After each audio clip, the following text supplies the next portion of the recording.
Lucky నీ eraser ఏది? ఎన్నిసార్లు అడిగాను నీ ఎరేజర్ ఏది? దేవుడు ఇస్తా అని చెప్పిండు, దండం పెట్టుకున్నా. ఇస్తా అని చెప్పిండా దేవుడా? నువ్వు ఎరేజర్ ఎక్కడో పడేసి దేవుడికి దండం పెట్టుకుని వచ్చావా ఇప్పుడు వెళ్ళి? దేవుడు చేపెట్టి తీసుకుండు. చేపెట్టి తీసుకుండా? వామ్మో, అవునా? మరి దేవుడికి దండం పెట్టుకున్నావు? మరి ఇప్పుడు వెళ్ళి దేవుడికి దండం పెట్టుకుని వచ్చావుగా. అక్క ఫ్యాన్ దగ్గర ఉన్నా, ఇస్తా అని చెప్పిండు. ఇస్తా అని చెప్పాడా? ఏమని చెప్పాడు? ఎరేజర్ ఇస్తా అని చెప్పిండు. అవునా?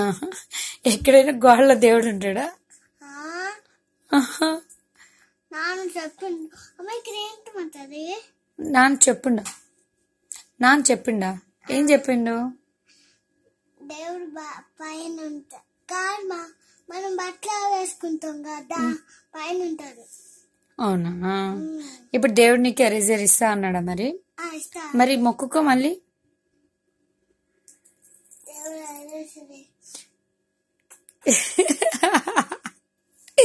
నాకు నవ్వు వస్తుంది లక్కీ నువ్వు అలా చేస్తుంటే. దేవుడు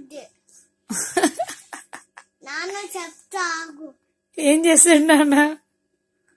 కొట్టుతాడు. నన్ను కొట్టుతాడా? ఎందుకు? ఏమన్నా కదా, దేవుడు కోపం వచ్చేటప్పుడు కొట్టాడు. వామ్మో, దేవుడు కొడతాడా నాన్న కొడతాడా నన్ను? నేను ఎరేజ్ చేయట్లేదు కదా, నాన్న కొట్టాడు, నేనేమో దేవుడు కొట్టాడు. ఓహో, నువ్వు ఎరేజర్ ఎతకలేదని నాన్న నిన్ను కొడతాడా? దేవుడేమో నన్ను కొడతాడా నేను నవ్వుతున్నానని? వామ్మో, సరే అయితే ఓకే. మరి ఓకేనా? దేవుడు ఎరేజర్ ఇచ్చినప్పుడు తీసుకునిరా. ఎరేజర్ కానీ తీసుకుని రాలేదనుకో, నేను హోంవర్క్ రాయలేదనుకో, ట్యూషన్ లో మిస్ మాత్రం కొడుతుంది నిన్ను.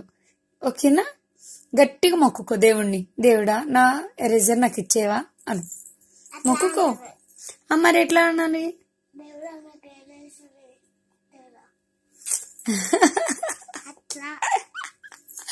సరే దేవుడా, ఇదిగో ఈ పిచ్చి పిల్లకంటే ఎరేజర్ ఇచ్చేయండి దేవుడా, ప్లీజ్ దేవుడా.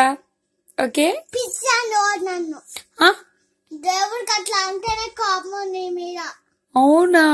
సారీ అమ్మా, సారీ దేవుడా. ఓకేనా?